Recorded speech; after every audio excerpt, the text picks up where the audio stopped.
భాగవతంలో అత్యంత ప్రధానమైనటువంటి భక్తుల్లో ప్రహ్లాద నారద పరాశర పుండరీక, ప్రహ్లాద నారద పరాశర పుండరీక,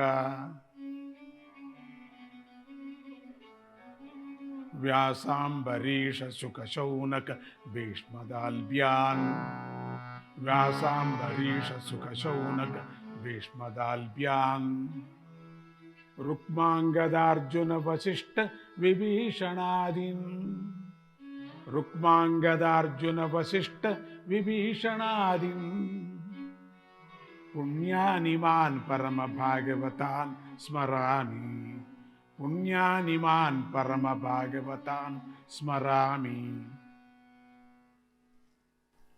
విన్నారు కదా ఈ శ్లోకం. ఈ శ్లోకంలోని వారందరూ కూడా భక్తికి పరాకాష్ఠగా నిలిచి భగవంతుడి దర్శనాన్ని పొందిన వారే వీళ్ళంతా కూడా. భాగవతం భక్తిని పెంచుకోవటానికి, ఆ భక్తితోనే భగవంతుడిని దర్శించటానికి చాలా ఉపయోగపడుతుంది.